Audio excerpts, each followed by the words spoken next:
Salam sehat dan bahagia, Bapak dan Ibu guru. Saya Lia Amalia, calon guru penggerak angkatan 8 dari SMK Negeri 15, Kota Bekasi. Video kali ini tentang koneksi antar materi modul 2.1 A8, pembelajaran berdiferensiasi. Adapun pertanyaan yang muncul pada modul 2.1 ini adalah, apa yang dimaksud dengan pembelajaran berdiferensiasi? Bagaimana pembelajaran berdiferensiasi dapat dilakukan di kelas? Bagaimana pembelajaran berdiferensiasi dapat memenuhi kebutuhan belajar murid dan mencapai hasil belajar yang optimal? Dan bagaimana kaitan antara materi dalam modul ini dengan modul lain di program pendidikan guru penggerak? Apa yang dimaksud dengan pembelajaran berdiferensiasi? Pembelajaran berdiferensiasi adalah serangkaian keputusan masuk akal yang dibuat oleh guru yang berorientasi pada kebutuhan murid. Keputusan masuk akal yang dimaksud adalah 1. Tujuan pembelajaran telah didefinisikan secara jelas. 2. Kebutuhan belajar murid direspon dengan baik. 3. Menciptakan lingkungan belajar yang mengundang. 4. Manajemen kelas yang efektif. Dan 5. Penilaian yang berkelanjutan. Bagaimana pembelajaran berdiferensiasi dapat dilakukan di kelas? Pembelajaran berdiferensiasi dapat dilakukan jika kita memulainya dari usaha memenuhi kebutuhan belajar murid dan bagaimana guru merespon kebutuhan belajar tersebut. Membuat RPP yang mengacu pada Standar Nasional Pendidikan, di mana salah satu prinsipnya adalah perencanaan pembelajaran harus dilakukan dengan memperhatikan perbedaan individu setiap peserta didik. Untuk mengetahui kebutuhan belajar murid, langkah yang dapat kita lakukan adalah dengan mengkategorikan kebutuhan belajar murid berdasarkan 3 aspek, yaitu kesiapan belajar murid, minat murid, dan profil belajar murid. Kesiapan belajar murid atau readiness yaitu kapasitas untuk mempelajari materi, konsep atau keterampilan baru. Identifikasi kesiapan belajar murid dilakukan untuk memodifikasi tingkat kesulitan pada bahan pembelajaran sehingga murid dipastikan terpenuhi kebutuhan belajarnya. Tomlinson pada tahun 2001 memperkenalkan kesiapan belajar murid dalam 6 perspektif kontinum, yaitu 1. Bersifat mendasar, transformatif. 2. Konkret abstrak. 3. Sederhana kompleks. 4. Terstruktur terbuka. 5. Tergantung mandiri. Dan 6. Lambat, cepat.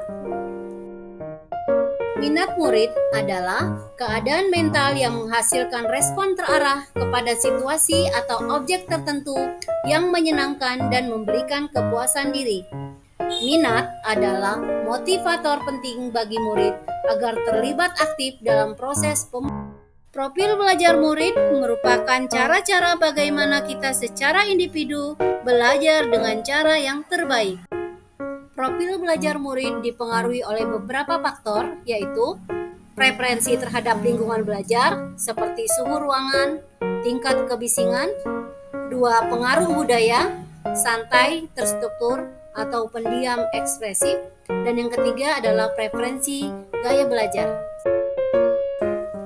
Gaya belajar murid dibagi menjadi 3, yaitu visual, belajar dengan melihat, auditory, belajar dengan mendengar, dan kinestetik, belajar sambil melakukan.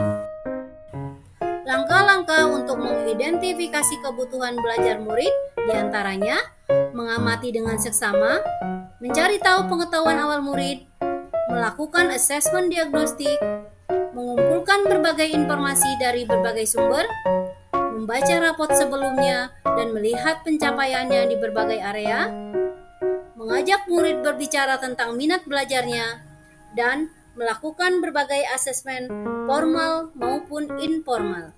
Bagaimana pembelajaran berdiferensiasi dapat memenuhi kebutuhan belajar murid dan membantu mencapai hasil belajar yang optimal? Pembelajaran berdiferensiasi melihat sebuah proses pembelajaran berdasarkan kebutuhan belajar dari siswa, melihat siswa berdasarkan minat dan bakatnya.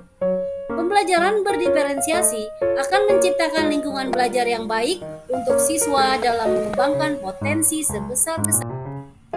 Proses mengidentifikasi kebutuhan belajar siswa yang dilakukan secara kontinu akan memberikan gambaran sejauh mana siswa-siswi bersiap mengikuti pembelajaran dan dapat memilih proses pembelajaran yang dapat memaksimalkan potensi yang dimilikinya.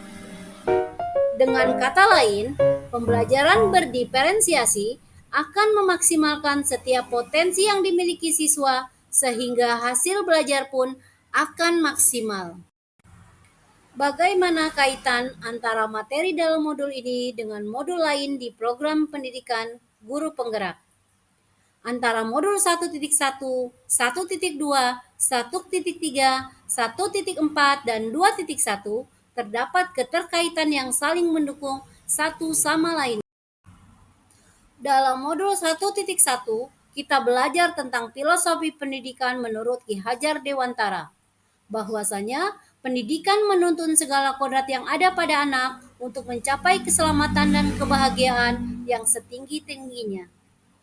Pendidik ibarat petani yang menyiapkan segala perangkatnya agar benih yang ditanamnya tumbuh dengan baik sesuai kodrat alam dan zamannya. Modul 2.1 mengenai pembelajaran berdiferensiasi mengajarkan kita sebuah pembelajaran yang berpihak pada murid. Pembelajaran yang didesain dengan melihat segala kodrat yang dimiliki oleh anak, baik kodrat alam maupun zamannya.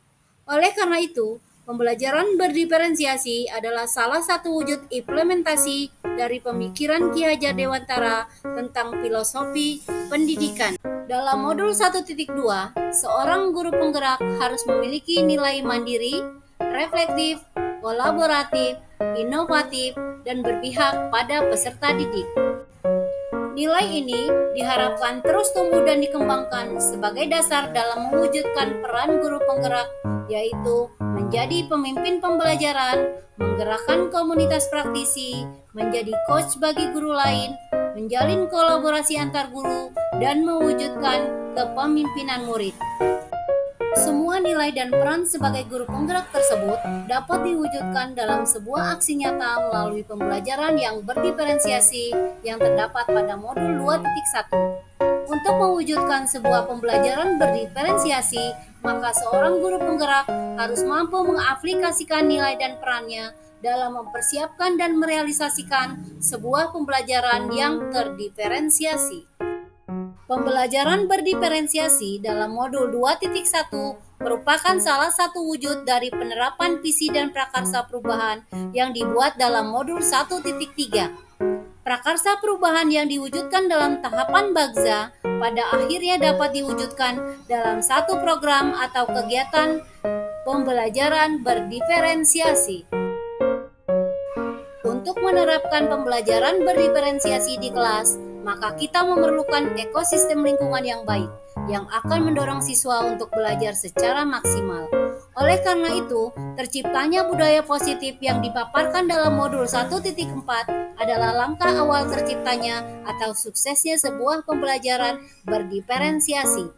Keyakinan kelas yang dibuat oleh siswa akan menciptakan suasana belajar yang kondusif yang akan menstimulus tercapainya tujuan dari pembelajaran berdiferensiasi tersebut. Demikianlah koneksi antar materi modul 2.1. Terima kasih. Salam guru penggerak, tergerak, bergerak, menggerakkan.